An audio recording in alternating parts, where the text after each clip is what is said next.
স্বপ্নের দেশ লিবিয়া থেকে ইতালি যেতে ভূমধ্য সাগরে নৌকাডুবে ৩৮ যুবকের মৃত্যু।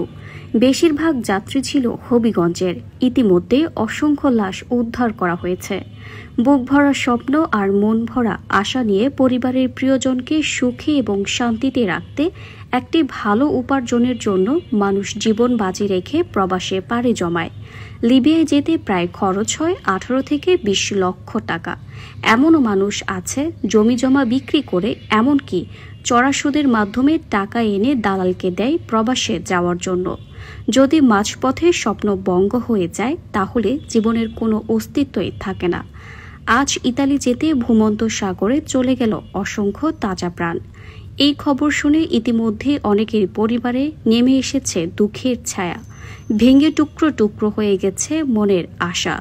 মা হারিয়েছে সন্তান, কারো হারিয়েছে স্বামী, অনেকেই হয়েছে পিতৃহারা। এই ভূমধ্য সাগর কেড়ে নিল শত শত মানুষের প্রাণ। গত ৬ মাসে হাজারো তরুণকে সাগর পথে ইতালিতে পাঠিয়ে বিপুল সম্পদের মালিক পশ্চিমভাগের হাসান আশরাফ। মাথাপিছু খরচ ১৭ থেকে ২০ লক্ষ টাকা। হবিগঞ্জের ৩৮ তরুণকে নিয়ে ইতালি যাওয়ায় নৌকা ভূমধ্য সাগরের নিখোঁজ হবিগঞ্জের ৩৮ জন সহ অন্তত ৭০ জন অভিবাসন প্রত্যাশীকে নিয়ে লিবিয়ার ত্রিপলি থেকে ইতালির উদ্দেশ্যে যাত্রা করা একটা নৌকা ভূমধ্য সাগরের ১০ দিন ধরে নিখোঁজ রয়েছে। গতকাল সোমবার দিবাগত ভোরে ইউরোপের বিভিন্ন দেশে থাকা হবিগঞ্জের নিখোঁজদের স্বজনদের কয়েকজনের সঙ্গে কথা বলে একথা জানা গেছে। নিখোঁজ হবিগঞ্জবাসীদের বেশিরভাগই জেলা সদরের উমেদনগর, বানিয়াচং উপজেলার সদর ও তারাশই এবং আজমিরিগঞ্জ উপজেলার শিবপাশা ও পশ্চিমভাগ গ্রামের বাসিন্দা। নিখোঁজদের মধ্যে রয়েছে বানিয়াচং উপজেলার যাত্রাবাসা তলাবপাড়া মহল্লার আলফাস মিয়া রনি, মুজাক্কির আহমেদ, সিয়াম জমাদার, মিজান আহমেদ।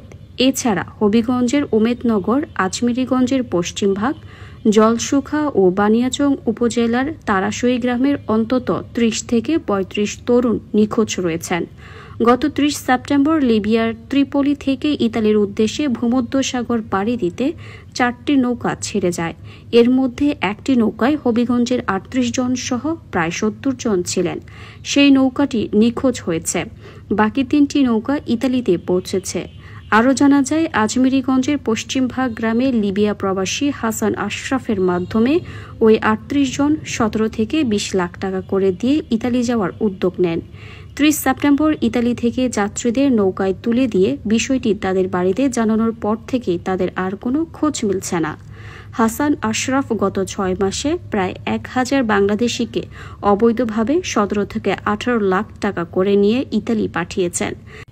তবে জানা যায়, নৌকাটিতে মাফিয়া চক্র গুলি চালায়। এই ঘটনায় কয়েকজনকে গুরুতর আহত অবস্থায় লিবিয়ার একটি হাসপাতালে ভর্তি করা হয়েছে বলেও জানা যায়।